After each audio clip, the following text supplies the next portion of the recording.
Hi guys, welcome back. तो iPhone AC के साथ हमने देखा मेड इन इंडिया आईफोन्स को।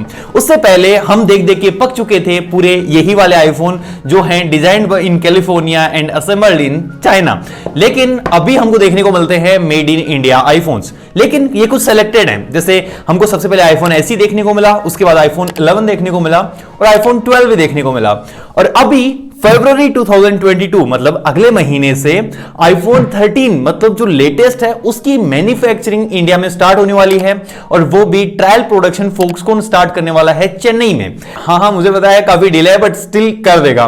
तो करना, परेशान हो गए हम लोग 2.5 साल से। और ये जो मेड इन इंडिया आईफोन्स होंगे वो ऐसा नहीं है कि इंडिया में ही सोल्ड आउट होंगे, यहां पे ये बाहर की कंट्रीज में भी जाने वाले हैं। मतलब design in California and made in India and sold in USA, ऐसा भी होने वाला है। यहां पे लास्ट 2 ईयर से आपने नोटिस करा हो तो आईफोन 11, आईफोन 12 हमको 30-40 हजार रुपए की प्राइस रेंज में देखने को मिल जाते हैं। मतलब इतना कम कैसे हो सकता है? एक आईफोन की मैन्युफैक्चरिंग कॉस्ट भी काफी ज्यादा आती है, लेकिन ये पॉसिबल होती है बिकॉज ऑफ इंपोर्ट ड्यूटीज नहीं लगती। बहुत सारे और टैक्सेस हैं जो बाहर से बनाए हुए आईफोन्स को सीधा लाते हैं तो उनके टैक्सेस बहुत ज्यादा हाई होते हैं, लेकिन इंडिया में बने आईफोन्स के इतने ज्यादा नहीं होते हैं। और अब आईफोन 13 भी उसी कैटेगरी में आने वाला है। अगले मार्च अप्रैल तक आपको देखने को मिल जाएगा यहां पे आपके हाथों में मेड इन इंडिया वाला iPhone 13। IPhone AC, iPhone 11, iPhone 12 ये इतने सस्ते इंडिया में बने इसीलिए हमको इतने सेल्स में देखने को मिल जाते हैं।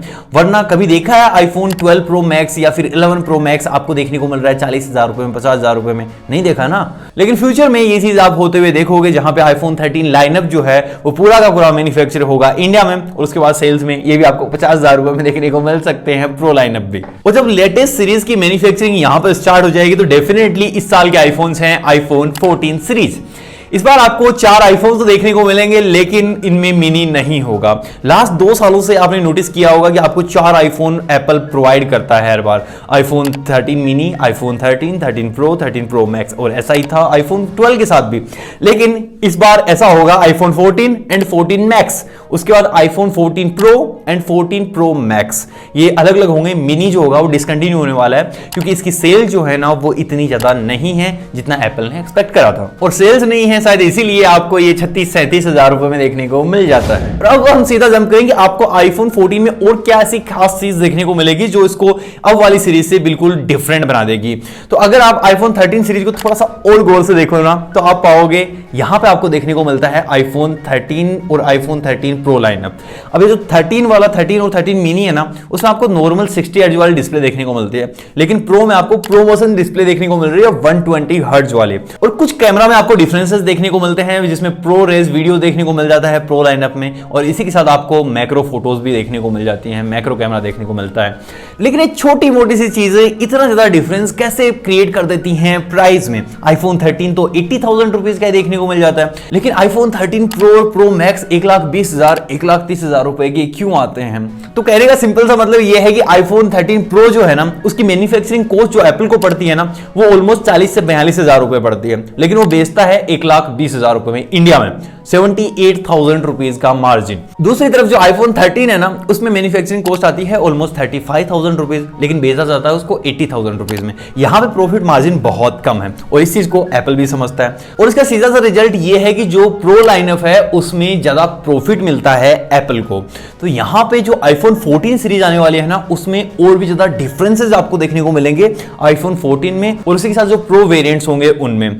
तो आप ये सोचोगे कि और ज्यादा डिफरेंस क्या ही हो सकते हैं, प्लास्टिक का थोड़ी बना देगा और 2 साल से सेम आई डिजाइन को कॉपी करते हुए आ रहा है, उससे बुरा क्या हो सकता है? बल्कि उससे भी बुरा हो सकता है भाई।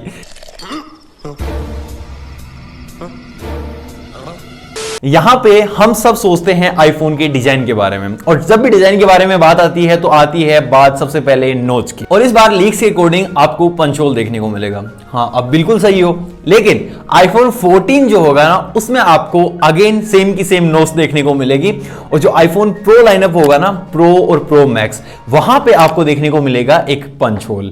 साला ये दुख का खत्म नहीं होता बे।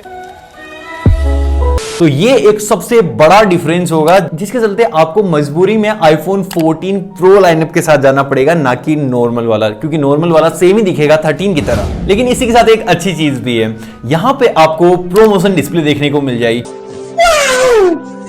क्योंकि इस बार ना इतनी शॉर्टेज नहीं रहेगी। इस बार LG मैन्युफैक्चरिंग करने वाला है iPhone 14 की डिस्प्ले को, तो यहाँ पे LG और सैमसंग मिला के दोनों कंपनियां करने वाली हैं, तो डेफिनेटली यहाँ पे प्रोमोशन डिस्प्ले के पूरे चांसेस हैं कि आपको वो 14 और 14 मैक्स में भी देखने को मिल जाए। और उसके बाद जो नॉर्मल और प्रोज में डिफरेंस होगा ना, वो होगा कैमरास में।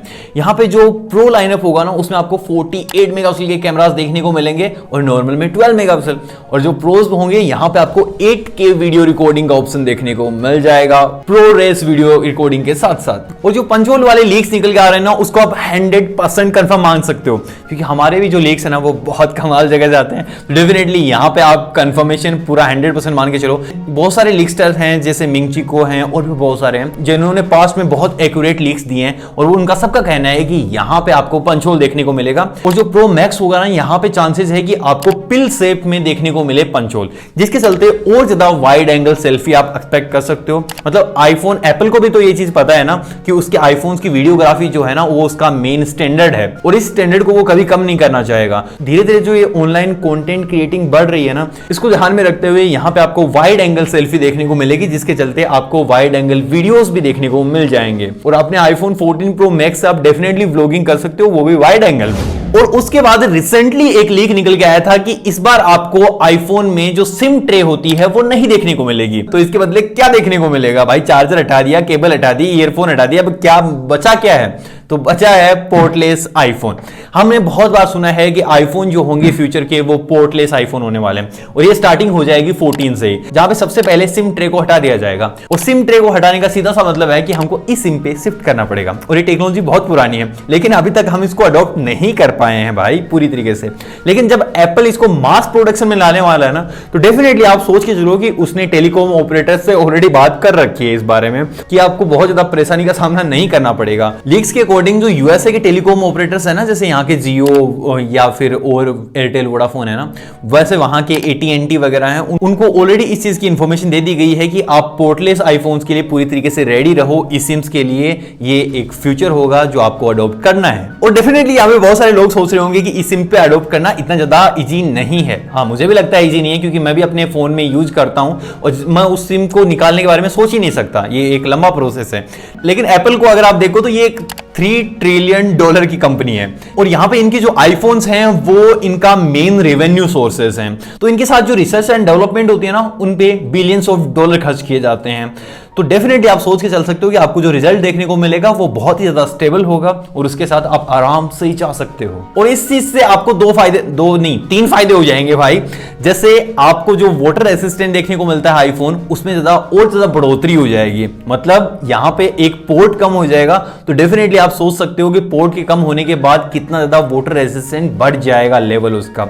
दूसरी चीज, प्राइवेसी। आपकी सिम को कोई निकाल के मिसयूज नहीं कर सकता, क्योंकि वो एक ई सिम है।